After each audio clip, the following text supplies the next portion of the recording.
On Facebook, I recently came across a writing by Kay Whitlock. Actually, it was Elizabeth Whitmire who posted this.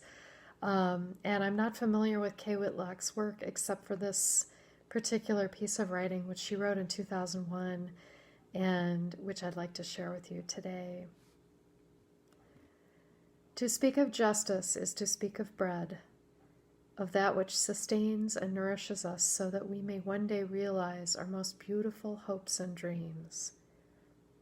The Vietnamese Buddhist monk Thich Nhat Hanh reminds us that the entire world, with its intricate interconnections, is contained in all things.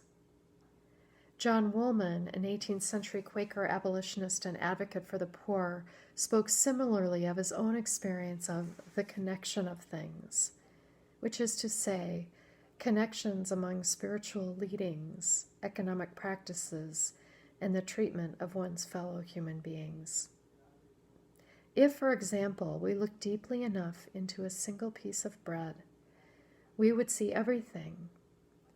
We would find not only wheat, yeast, and salt, but also the sunshine, rain, and rich earth that nurtured the wheat. We would find the sea that produced the salt. In this single piece of bread are also the farmer who grows the wheat, and the farm workers who harvest it, and all of their histories. If these farm workers are decently paid and treated with respect, their well-being is included in this piece of bread. If they are poorly paid and degraded, we consume their misery, the hardship of their families, and the violence of this unjust relationship. The banks are also in this piece of bread, along with every family farm that has ever faced foreclosure, the rise of agribusiness, and the ripple effects of hard times on the larger community.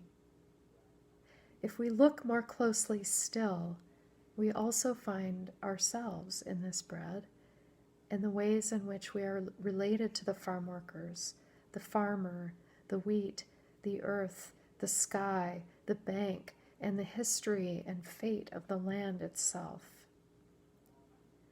When we look deeply enough, we begin to see all the ways in which justice and nonviolence, like injustice, hatred, and violence, arise within an ever-fluid fabric of relationship.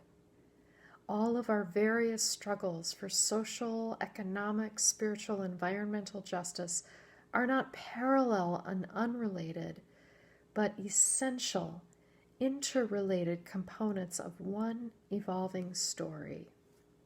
A story about human rights, dignity, liberation, justice, and community.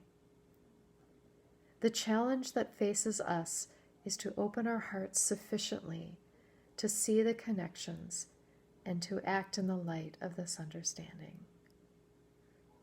My friends, as we gather at this table with the bread and with the cup, which also reflects all these relationships, may the one who binds us together, the Holy One whose spirit runs through our veins and dwells in our breath, in and among us and between us, even across all the Zoom gatherings that we participate in.